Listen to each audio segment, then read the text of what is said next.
Hello student, good morning. आज रसायन का महत्वपूर्ण सब्जेक्ट है हमारा इलेक्ट्रोमेरिक इफेक्ट या ई प्रभाव। और इसके बाद हम पढ़ेंगे अनुनाद प्रभाव या मेसोमेरिक प्रभाव के नाम से भी जाना जाता है, या अनुनादी घटनाओं से। तो इलेक्ट्रोमेरिक प्रभाव के बारे में देखते हैं। तो इलेक्ट्रोमेरिक प्रभाव के लिए सबसे पहले उसके डेफिनेशन के बारे में चर्चा करते हैं। तो आप स्क्रीन पर देख सकते हैं।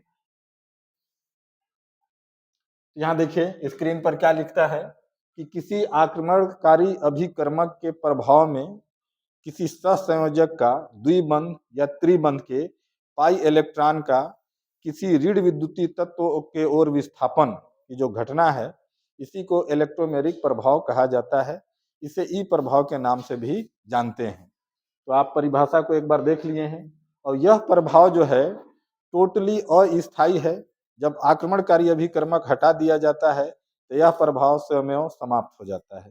इसके कुछ उदाहरण देखेंगे, इसके प्रकारों के बारे में अध्ययन करेंगे हम। ठीक है। आक्रमणकारी अभिकर्मक का आशय थोड़ा सा आप लोग समझिएगा कि आक्रमणकारी अभिकर्मक जो हैं वो दो प्रकार के होते हैं। एक जो होता है न्यूक्लियोफिलिक होता है और एक जो होता है इलेक्ट्रोफिलिक होता है। न्यूक्लियोफिलिक अभिकर्मक और इलेक्ट्रोफिलिक अभिकर्मक में जो मेन डिफरेंस है, जो अंतर है, उसको थोड़ा सा ध्यान दीजिएगा कि न्यूक्लियोफिलिक अभिकर्मक जो है, इस शब्द का आशय यह है कि न्यूक्लियस के प्रति स्नेह, नाभिक के प्रति स्नेह। तो न्यूक्लियोफिलिक शब्द का जो न्यूक्लियोफिलिक वर्ड का जो हिंदी है वो नाभिक स्नेही है। ठीक है। और इलेक्ट्रोफिलिक जो शब्द है उसका, इलेक्ट्रोफिलिक जो वर्ड है उसका जो हिंदी शब्द है वो इलेक्ट्रॉन स्नेही है। तो न्यूक्लियोफिलिक न्यूक्लियस के प्रति स्नेह रखने वाला, और न्यूक्लियस क्या होता है? धनात्मक होता है। तो वो किसी भी अणु के धनात्मक पार्ट पास आक्रमण करता है या वहां से जुड़ता है। अर्थात जो न्यूक्लियोफिलिक अभिकर्मक होते हैं वे ऋणात्मक होते हैं। और इलेक्ट्रोफिलिक अभिकर्मक का आशय क्या है कि किसी सहसंयोजक अणु के उस पार्ट से जुड़ेगा जहां पर इलेक्ट्रॉन का जो घनत्व है या डेंसिटी जो है ज्यादा है, और इलेक्ट्रॉन क्या है? ऋणात्मक होता है। तो इलेक्ट्रोफिलिक अभिकर्मक जो होगा वो धनात्मक होगा। ठीक है। तो ये न्यूक्लियोफिलिक या इलेक्ट्रोफिलिक आक्रमणकारी अभिकर्मक के प्रभाव में किसी सहसंयोजक अणु के द्विबंध या त्रिबंध के पाई इलेक्ट्रॉनों का किसी ऋण विद्युतीय तत्व के ओर जो विस्थापन है, उसी को अपन इलेक्ट्रोमेरिक प्रभाव कहते हैं। ठीक है। कुछ उदाहरण और कुछ उसके एग्जाम्पल और प्रकार को हम समझ सकते हैं। इलेक्ट्रोमेरिक प्रभाव जो है वो दो प्रकार के होते हैं। पहला जो है धनात्मक इलेक्ट्रोमेरिक प्रभाव, जिसको प्लस ई प्रभाव के नाम से अपन जानते हैं। देखिए इसका डेफिनेशन क्या कह रहा है। यदि बाहु अबंध, क्षमा कीजिएगा, यदि बहु आबंध मतलब एक से ज्यादा बंध है, द्विबंध है या त्रिबंध है ना। यदि बहु आबंध का पाई इलेक्ट्रॉन युग्म, ठीक है, उस परमाणु पर स्थानांतरित होता है जिससे आक्रमणकारी अभिकर्मक जुड़ा होता है, उसको हम क्या कहते हैं? धनात्मक इलेक्ट्रोमेरिक प्रभाव या प्लस ई प्रभाव कहते हैं। एक बार और देख लीजिएगा। यदि बहु अबंध का पाई इलेक्ट्रॉन युग्म उस परमाणु पर स्थानांतरित होता है जिस परमाणु से आक्रमणकारी अभिकर्मक अर्थात इलेक्ट्रोफिलिक या न्यूक्लियोफिलिक अभिकर्मक जुड़ा होता है। इसका एग्जाम्पल एक देख लेते हैं। यहाँ पास आप देखिए एग्जाम्पल में जो है हम लिए हैं प्रोपीन। क्या लिए हैं? प्रोपीन लिए हैं। प्रोपीन का फार्मूला पहले पिछले कक्षाओं में जान चुके हैं। CH3 single bond CH double bond CH2। यहाँ पास देखिए एक आक्रमणकारी अभिकर्मक आपको यहाँ दिख रहा है। ठीक है। आक्रमणकारी अभिकर्मक जो है H पॉजिटिव है। ठीक है। तो अब यहाँ पर देखिएगा कि पाई इलेक्ट्रॉन का विस्थापन कहाँ होगा। तो धनात्मक ई प्रभाव में पाई इलेक्ट्रॉन का विस्थापन वहां होगा जहां आक्रमणकारी अभिकर्मक जाकर जुड़ता है। तो आक्रमणकारी अभिकर्मक यहाँ जुड़ता है तो ये पाई इलेक्ट्रॉन का क्या होता है? डिस्प्लेसमेंट होता है। ठीक है। तो जब पाई इलेक्ट्रॉन, इधर ध्यान देंगे आप लोग कि यदि पाई इलेक्ट्रॉन का डिस्प्लेसमेंट होता है तो इस कार्बन पर इलेक्ट्रॉन का डेंसिटी घनत्व क्या होगा? बढ़ जाएगा। जब बढ़ जाएगा तो ये कार्बन क्या हो जाएगा? ऋणात्मक हो जाएगा। और जो आक्रमणकारी अभिकर्मक है वो क्या है? धनात्मक है। तो ये ऋण से यहाँ कर जुड़ जाएगा। तो ये CH2 पार्ट क्या हो जाएगा आपका, CH3 हो जाएगा। और चूंकि इलेक्ट्रॉन इधर से इधर रिप्लेस हुआ है, तो इस कार्बन पर इलेक्ट्रॉनों का जो सांद्रण है वो कम हो जाएगा। सांद्रण कम हो जाएगा मतलब धनात्मक प्रॉपर्टीज यहाँ पर बढ़ जाएगी, तो ये वाला भाग जो है पॉजिटिव हो जाएगा। और इसके बाद जो प्राप्त संरचना है कुछ ऐसा होगा जिसका नाम है आइसोप्रोपिल कार्ब धन आयन। जो रासायनिक अभिक्रिया के दौरान आप देखेंगे कि रासायनिक अभिक्रियाओं को सॉल्व करने में या उसको बनाने में आपको सहूलियत होगा। अब एक और चीज ध्यान देने की बात है कि आखिर बंध का डिस्प्लेसमेंट इधर ही क्यों होगा। तो एक और घटना यहाँ देखिएगा कि यहाँ पास एल्किल मूलक है जो प्लस आई प्रभाव डालता है, तो प्लस आई प्रभाव के वजह से ये फिक्स हो जाता है कि इस पाई इलेक्ट्रॉन युग्म का विस्थापन इसी ओर होगा। ठीक है, अगला पॉइंट देखते हैं। अगला पॉइंट है हमारा ऋणात्मक इलेक्ट्रोमेरिक प्रभाव या माइनस ई प्रभाव। ऋणात्मक इलेक्ट्रोमेरिक प्रभाव या माइनस ई प्रभाव में क्या होता है, यहाँ आप देख सकते हैं डेफिनेशन में कि यदि बहु आबंध का पाई इलेक्ट्रॉन युग्म उस परमाणु से दूर स्थानांतरित होता है जिससे आक्रमणकारी अभिकर्मक जाकर जुड़ता है। ठीक है, पहले वाला में क्या था कि पाई इलेक्ट्रॉन युग्म उस ओर विस्थापित होता है जहां आक्रमणकारी अभिकर्मक जुड़ता है। दूसरा में देखिए कि पाई इलेक्ट्रॉन युग्म का स्थानांतरण दूर होता है जहां आक्रमणकारी अभिकर्मक जुड़ता है, मतलब दूसरे परमाणु की ओर विस्थापित होता है। तो देखते हैं, और इसी घटना को माइनस ई प्रभाव के नाम से जाना जाता है या ऋणात्मक इलेक्ट्रोमेरिक प्रभाव के नाम से जाना जाता है। इस एग्जाम्पल के माध्यम से आपका क्लियर हो जाएगा। यहाँ पर देखिए, शायद आपको क्लीन नहीं दिख रहा है, तो यहाँ देखिए एक फार्मूला लेते हैं हम फॉर्मेल्डिहाइड का। ये देखिए, ये फॉर्मेल्डिहाइड है HCHO, है ना। इसका जो रिएक्शन हो रहा है, ये देखिए हम रिएक्शन करा रहे हैं साइनाइड आयन से। ठीक है, तो इसका अब चूंकि एक आक्रमणकारी अभिकर्मक के रूप में है, तो इस आक्रमणकारी अभिकर्मक का जो है आक्रमण इस कार्बन पर हो रहा है, तो पाई इलेक्ट्रॉन युग्म का विस्थापन इस परमाणु से दूर की ओर हो रहा है। ठीक है, तो इसी को आप बोलते हैं ऋणात्मक इलेक्ट्रोमेरिक प्रभाव या माइनस ई प्रभाव कहते हैं। तो इसके बाद जो संरचना बन जाएगा कुछ ऐसा बन जाएगा, ये हो गया हाइड्रोजन, ये हो गया कार्बन, ये हो गया हाइड्रोजन, और इस कार्बन पर आक्रमणकारी अभिकर्मक आके जुड़ गया है CN। तो ये वाला पाई इलेक्ट्रॉन युग्म क्या हो जा रहा है, रिप्लेस हो जा रहा है। तो यहाँ पास ये आ जाएगा ऐसे, और ये पार्ट हो जाएगा निगेटिव। ठीक है, आगे कोई भी धनात्मक मूलक आकर यहाँ जुड़ सकता है। तो इस प्रकार हम इलेक्ट्रोमेरिक प्रभाव को जानते हैं, तो योगात्मक अभिक्रियाओं को कुछ ऐसे भी हम सॉल्व करने में सरलता महसूस करते हैं। अगला पॉइंट देखते हैं। अगला पॉइंट जो है इलेक्ट्रोमेरिक प्रभाव के अनुप्रयोग। तो अनुप्रयोग में देखिए पहला क्या बोलता है, एल्किन तथा एल्काइनों पर इलेक्ट्रॉन स्नेही योगात्मक अभिक्रिया की व्याख्या। यहाँ पास एक उदाहरण में देखिए, आपको दिख रहा है CH2 double bond CH2 alkene का सूत्र है। पहला एल्किन है एथिन, दोनों कार्बन के बीच में द्विबंध है, मतलब एक सिग्मा बंध है और एक पाई बंध है। और इलेक्ट्रोमेरिक प्रभाव में कौन से इलेक्ट्रॉन युग्म का विस्थापन होता है, पाई इलेक्ट्रॉन का होता है। यहाँ पर देखिए अभिकर्मक के रूप में ये है जो पॉजिटिव है, मतलब ऋण भाग से कहीं भी जुड़ेगा, अर्थात ये इलेक्ट्रोमेरिक है। क्या है, इलेक्ट्रॉन स्नेही अभिकर्मक है। क्या है, इलेक्ट्रॉन स्नेही अभिकर्मक है ये। तो देखिएगा आगे क्या होगा कि जैसा ही यहाँ पास ये अटैक करेगा, तो ये वाला पार्ट क्या बन जाएगा, CH3 बन जाएगा। जब इधर अटैक करेगा, यहाँ से देखिएगा ये इलेक्ट्रॉन युग्म जो है जब इधर रिप्लेस होगा तो इस कार्बन पर क्या आ जाएगा, आंशिक ऋण आवेश आ जाएगा। और जो आक्रमणकारी अभिकर्मक है वो क्या है, धनात्मक है। तो इस निगेटिव पार्ट से ये धनात्मक आके क्या यहाँ बना लेगा, CH3 बना लेगा। और यहाँ से चूंकि इलेक्ट्रॉन रिप्लेस हुआ है तो ये वाला पार्ट क्या हो जाएगा, धनात्मक हो जाएगा। और ये वाला ऋणात्मक सिरा आकर यहाँ जुड़ जाएगा, ये क्या हो जाएगा आपका CH2Cl, ये बन जाता है आपका एथिल क्लोराइड। तो इस प्रकार एल्किनों पर खनिज अम्लों की क्रिया भी आप इलेक्ट्रोमेरिक प्रभाव से बड़ी आसानी से बना सकते हैं। एक और अभिक्रिया देख लेते हैं। जो अभिक्रिया में यहाँ देखिए क्या लिया गया है, ये फार्मूला है कीटोन का है। किसका फार्मूला है, कीटोन का फार्मूला है। तो यहाँ पर देखिएगा अभिक्रिया जो होगा पाई इलेक्ट्रॉन का यहाँ से क्या होगा, विस्थापन होगा।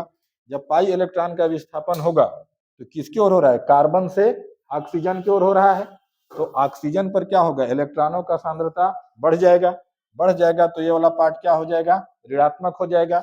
और चूंकि कार्बन से हुआ है अर्थात यहाँ इलेक्ट्रॉनों की सांद्रता कम हो जाएगी, अर्थात ये पार्ट क्या हो जाएगा, धनात्मक हो जाएगा। तो ये संरचना आप देख पा रहे हैं कि कार्बन यहाँ क्या है, धनात्मक है, और ऑक्सीजन यहाँ क्या है, ऋणात्मक है। जब किसी अभिकारक से क्रिया होगा तो यहाँ पास इसका ऋणात्मक भाग आके जुड़ जाएगा और यहाँ क्या हो जाएगा, धनात्मक भाग जुड़ जाएगा। एक और उदाहरण देखिए यहाँ पास, उसी के आगे देखिए कि जब हाइड्रोजन साइनाइड को डाला गया तो आप पहले एक्सप्लेनेशन में देख चुके हैं कि कार्बन पर कौन सा आवेश आ गया है, धन आवेश, ऑक्सीजन पर कौन सा आवेश आ गया है, ऋण आवेश। अभिक्रिया आप किससे करा रहे हैं, हाइड्रोजन साइनाइड से, हाइड्रोजन साइनाइड से करा रहे हैं। तो साइनो ग्रुप की तुलना में हाइड्रोजन क्या होता है, पॉजिटिव होता है, और CN क्या होता है, निगेटिव होता है। ये पॉजिटिव पार्ट ये कहाँ चला जाएगा, निगेटिव के पास, और निगेटिव पार्ट कहाँ आ जाएगा, ये पॉजिटिव के पास। तो यहाँ पास आप देख पा रहे हैं कि कुछ इस प्रकार का आपको अणु प्राप्त होता है। जैसे यहाँ आप देख रहे हैं इसका नाम क्या हो जा रहा है, कीटोन साइनोहाइड्रिन।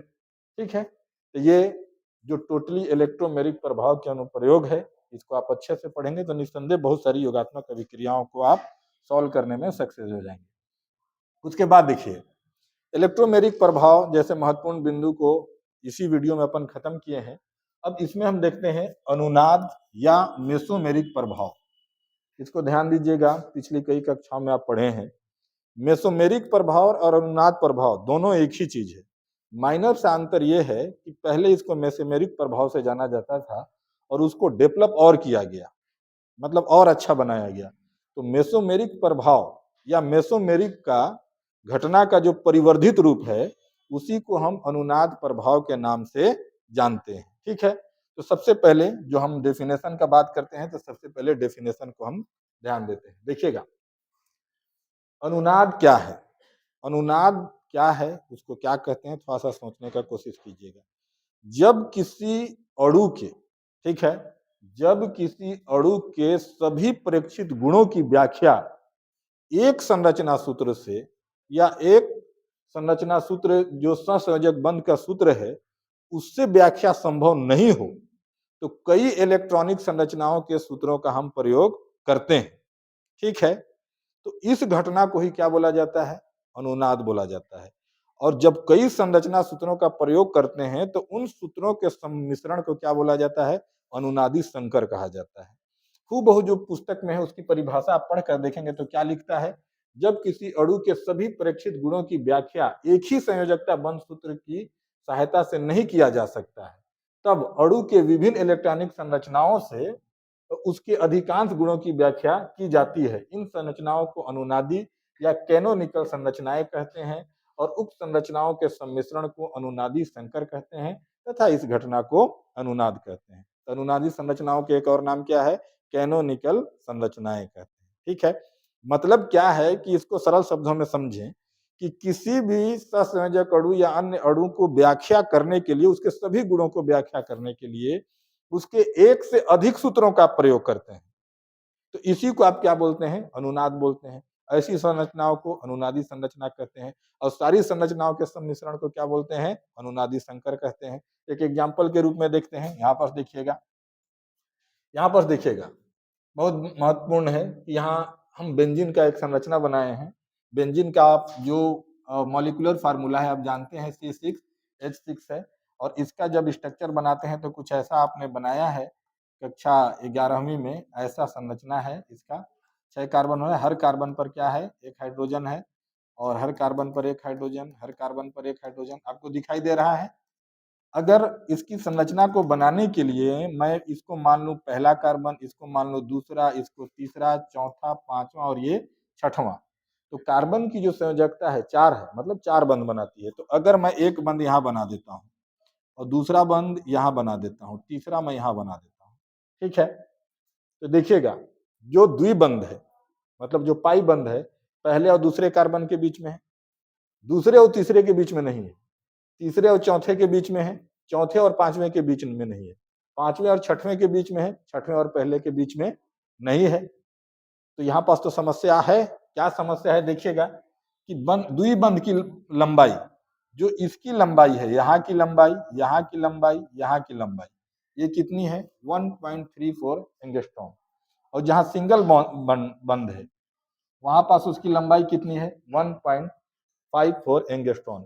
इसका एवरेज जो निकालेंगे तो ये आता है 1.44 एंगस्ट्रॉन। मतलब ओवरऑल सभी कार्बन और कार्बन के बीच का बंध लंबाई किया जाए तो दोनों का एवरेज है। लेकिन प्रश्न यहाँ ये उठता है कि सर ये पहला और दूसरा कार्बन में ही क्यों डबल बॉन्ड है?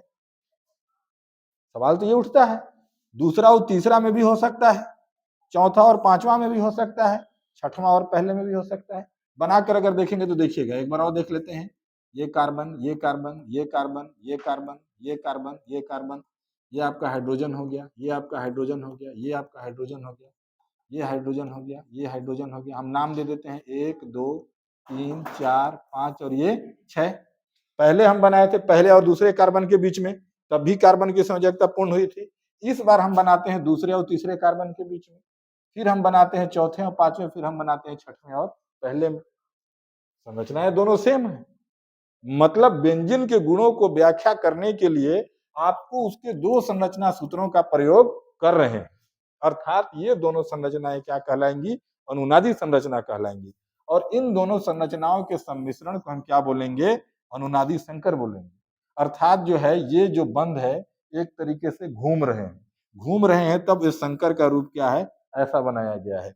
और जब आप अपने कॉपी या नोटबुक में लिखते हैं तो तुरंत बेंजीन का संरचना कुछ ऐसा आप बनाते हैं। ठीक है।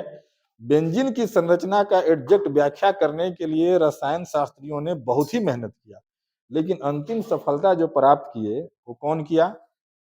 बहुत महान रासायनिक शास्त्री कैकुले ने किया। ठीक है। तो जो हम आपको बता रहे थे कि संरचना जो है पहले और दूसरे कार्बन में है, फिर तीसरे चौथे में है, पांचवें छठवें में है, ऐसे है। फिर हम बताए कि इसको ऐसे भी लिखा जा सकता है दूसरे और तीसरे में, चौथे पांचवें में, छठवें और पहले में। तो देखिए है क्या कि इससे एक जो किसी स्पीच में जो है कैकुले स्वयं कहते हैं। क्या कहते हैं कैकुले? कि जब ये पूछा गया उनसे एक डिनर पार्टी में कि आपने जो संरचना सूत्र दिया है, आपने तो बता दिया कि पहले पहले कार्बन पहले कार्बन और दूसरे कार्बन के बीच में डबल बॉन्ड है, आपने बताया। फिर आपने बताया कि तीसरे और चौथे के बीच में है ना? फिर आपने बताया कि पांचवें और छठवें के बीच में डबल बॉन्ड है। आपने बता, उन पर आपत्ति किया गया, उनके सिद्धांत पर क्या दर्ज किया गया? आपत्ति। आप ये नहीं क्यों नहीं कहे कि दूसरे और तीसरे के बीच में है, चौथे और पांचवें के बीच में है, छठवें और पहले के बीच में है? ऐसा सवाल उनसे किया गया। जब थोड़ा सा वहां कैकुलो जो है इरिटेट हो गए। वो किसी फंक्शन के स्पीच में स्वयं बोलते हैं कि जब ऐसा आपत्ति दर्ज किया गया तो मैं उस डिनर पार्टी को छोड़ दिया और मैं अपने घोड़ा गाड़ी उस समय था उससे मैं घर जाने लगा। तो उनको झपकी लगी या नींद लगी या सोचे, ऐतिहासिक रूप से प्रमाणित नहीं है, लेकिन ऐसा बोलते हैं कि उन्होंने स्वयं ये बात को बोला था कि अगर कोई सांप अपने पूंछ को मुंह में डालकर गोल गोल घूमेगा तो तुम ये नहीं बता पाओगे कि उसका पूंछ कहाँ है और सांप कहाँ है। अर्थात जो ये द्विबंध है ये पहले और दूसरे कार्बन में स्थिर न होकर वो सारे कार्बन के बीच में एक तरीके से मूव कर रहा है। ठीक है। और इस संरचना को कैकुले की इस व्याख्या को एक्सेप्ट कर लिया गया और आज तक हम बेंजीन की संरचना ऐसा ही शो करते हैं। ठीक है। आप देख सकते हैं इस डायग्राम के माध्यम से, है ना? ये वाला जो बंध है ऐसे मूव कर रहा है, तो आप नहीं बता पाएंगे कि कौन किस कार्बन के बीच पास द्विबंध है। ठीक है। लेकिन है तो तीन ही ठो द्विबंध है, लेकिन वो मूव कर रहा है। ठीक है। आगे देखते हैं। अगला पॉइंट है कि अनुनाद के माध्यम से हम कार्बोक्सिलिक अम्लों के अम्लीय गुणों की व्याख्या कर सकते हैं। देखिए यहाँ पर ये जो है कार्बोक्सिलिक अम्ल का फॉर्मूला है। आप पहले से भी जानते हैं कि COOH जो है वो कार्बोक्सिलिक अम्ल का क्या होता है? फंक्शनल ग्रुप होता है। तो यहाँ पर देखिएगा कि और ऐसे भी आप ल्यूइस प्रतीक के माध्यम से जानते हैं कि ऑक्सीजन के आउटर सेल में इलेक्ट्रॉनों की संख्या कितनी होती है? 6 होती है। तो यहाँ पास देखिए जब दो बंध बना लिया दो इलेक्ट्रॉनों के साथ, तो यहाँ पास इलेक्ट्रॉनों की संख्या कितनी हो गई? 4। और यहाँ पास भी 6, तो हर का ऑक्सीजन में 6 ही रहेगा। यहाँ पास भी दो बंध बन गया तो यहाँ पास कितनी हो गई? 4 ही। मतलब जो बंध में भाग नहीं लिए हैं वो इलेक्ट्रॉन। तो यहाँ पर देखिएगा होता क्या है कि कार्बन अपने धनात्मक गुणों के कारण इस पाई इलेक्ट्रॉन का विस्थापन इधर करता है। तो जब इधर करेगा तो ये वाला क्या हो जाएगा, मतलब ऑक्सीजन पर इलेक्ट्रॉनों की सांद्रता बढ़ जाएगी ना। जब सांद्रता बढ़ जाएगी तो क्या हो जाएगा, वो पार्ट ऋणात्मक हो जाएगा और कार्बन क्या हो जाएगा आपको उस स्थिति में धनात्मक हो जाएगा। तो जैसा ही ये धनात्मक होगा तो बहुत अल्प समय के लिए बनता है, बहुत अल्प समय। तुरंत यहाँ का जो ऑक्सीजन है ये इलेक्ट्रॉन को इधर रिप्लेस कर देता है। तो इधर रिप्लेस करेगा तो यहाँ धन पार्ट क्या हो जाएगा, खत्म हो जाएगा।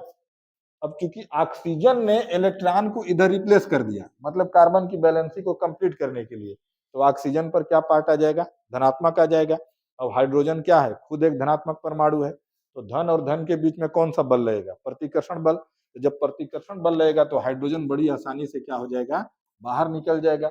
और आर्हेनियस थ्योरी के अनुसार आप ये जानते हैं कि जो हाइड्रोजन आयन जल विलयन में देते हैं वही क्या है, अम्ल है। तो इस आधार पर आप कार्बोक्सिलिक अम्ल के अम्लीय गुणों की व्याख्या कर पाते हैं। ठीक है, अगला पॉइंट देखते हैं।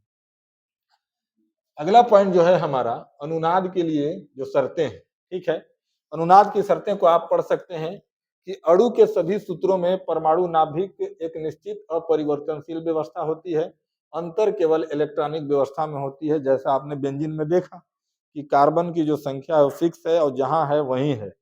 अगर कुछ चेंज हो रहा है तो पाई बंद चेंज हो रहे हैं, पहले से दूसरे कार्बन, दूसरे से तीसरे, तीसरे से चौथे, चौथे से पांचवे। मतलब जो अंतर होगा नाभिकीय अंतर नहीं होगा, इलेक्ट्रॉनिक संरचनाओं में अंतर संभव है। ये अनुनाद के लिए पहला शर्त है।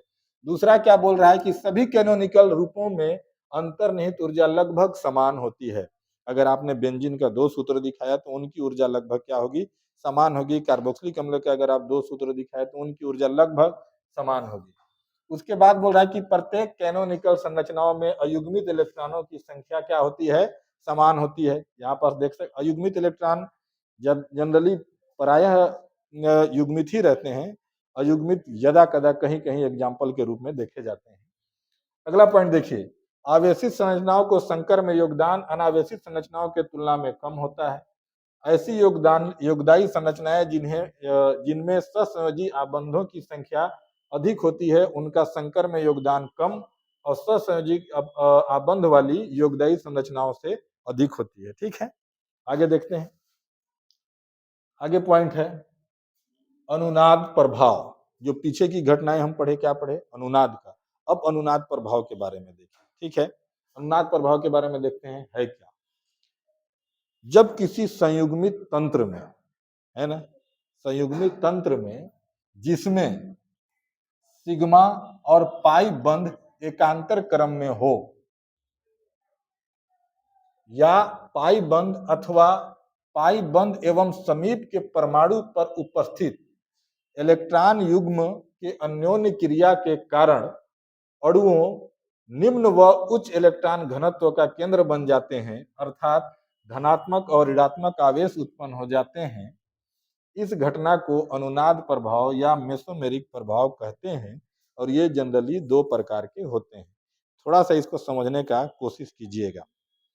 पहला चीज को क्या बोल रहा है कि यदि सिग्मा बंध और पाई बंध, मतलब अनुनादी प्रभाव उन्हीं अणुओं में देखा जाएगा जिसमें सिग्मा बंध और पाई बंध एकांतर क्रम में हो, या कुछ अणु ऐसे हों जो कहा जा रहा है CH2 CH और ये Cl।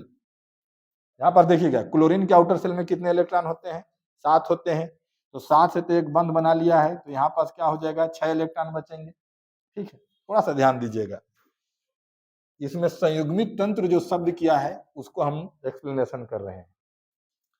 जैसे आप बेंजीन के स्ट्रक्चर को देखें तो यहाँ पास देखिए ये बेंजीन का स्ट्रक्चर है।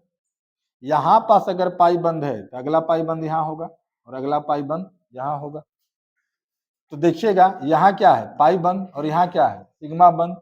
ये आप देखें यहाँ पाई बंध है, यहाँ क्या है, सिग्मा बंध है। यहाँ क्या है, पाई बंध है। यहाँ क्या है, सिग्मा बंध है। यहाँ क्या है, पाई बंध है।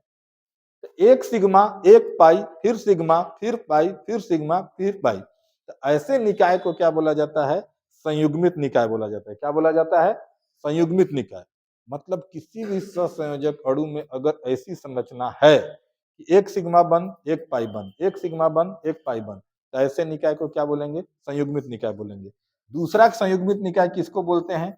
जो यहाँ पर देखिए अथवा के बाद जो पढ़े हैं, अथवा पाई बंध एवं समीप के परमाणु पर उपस्थित एकाकी इलेक्ट्रॉन युग्म।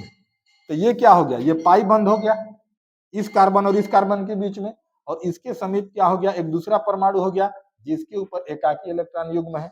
ये अबंधी इलेक्ट्रॉनों का जो जोड़ा है ना? तो इनके बीच में जो अन्योन्य क्रियाएं हैं, तो ये अन्योन्य क्रियाओं के वजह से ही क्या हो जाता है कि एक पार्ट क्या हो जाएगा? ऋणात्मक हो जाएगा, और एक पार्ट क्या हो जाएगा?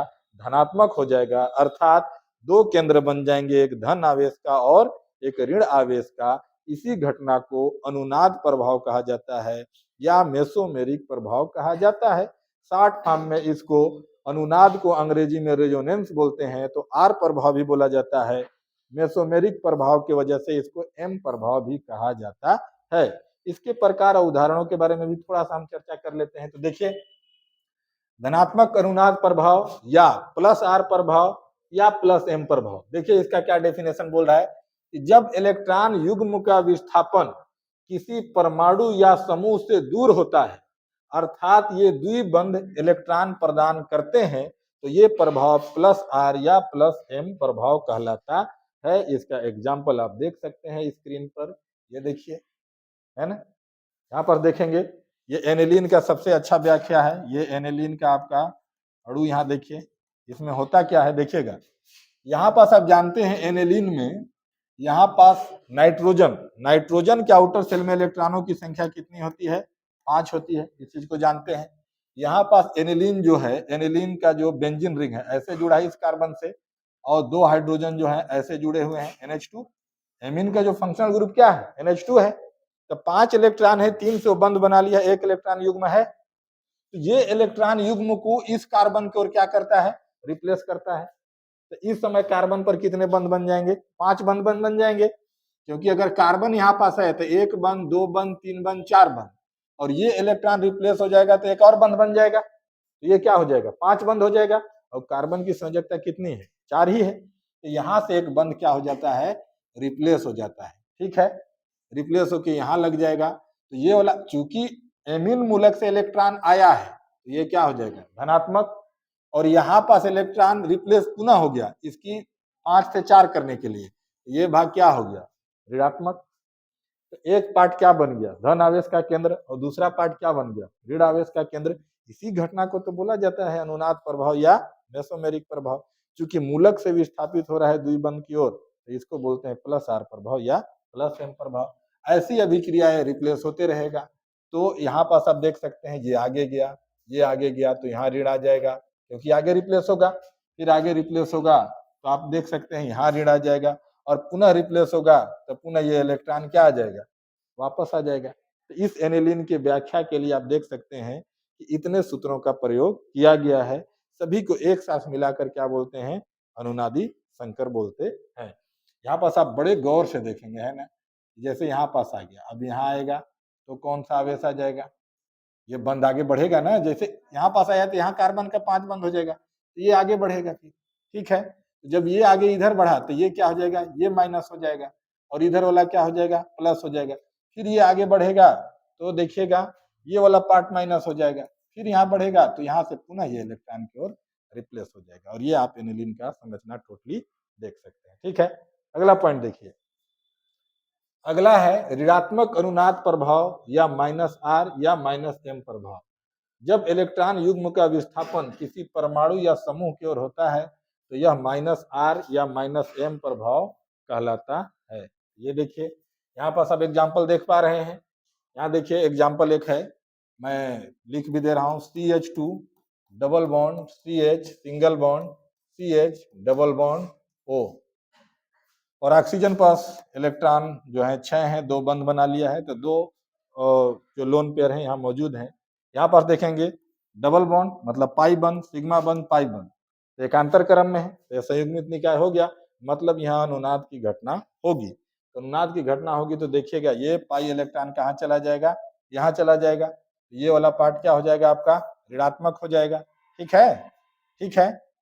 जब ये वाला पार्ट ऋणात्मक हो जाएगा तो देखिएगा इसके बंध को कंप्लीट करने के लिए एक बंध यहाँ आएगा, जब यहाँ आएगा तो इधर से आया है तो ये वाला पार्ट क्या हो जाएगा, पॉजिटिव हो जाएगा। जब पॉजिटिव हो जाएगा तो एक ऋण आवेश हो जाएगा और एक धन आवेश हो जाएगा। इस आधार पर दो केंद्र बन गए, एक धन आवेश का एक ऋण आवेश का, और ध्रुवता की गुण उत्पन्न हो गई, तो हम कह सकते हैं कि अनुनादी घटना हुई है और इसी से हम कई चीजों का व्याख्या करते हैं। उसके बाद देखिए संक्षेप में अनुनाद के जो अनुप्रयोग हैं बंध लंबाई का व्याख्या करने में होता है, अम्लों और क्षारों के सामर्थ्य का स्पष्टीकरण में है, जैसे कार्बोक्सिलिक अम्लों में हम किए। और क्या है, अम्लों एवं क्षारों के सामर्थ्य का स्पष्टीकरण के अलावा मुक्त मूलकों तथा कार्बोनियम आयन का स्थायित्व और स्पष्टीकरण, बेंजीन के संरचना के बारे में काफी कुछ चर्चा कर ली है। इस बिंदु पर हम आगे और गहन चर्चा करेंगे अगले वीडियो में, ठीक है। तो आज का क्लास खत्म, धन्यवाद।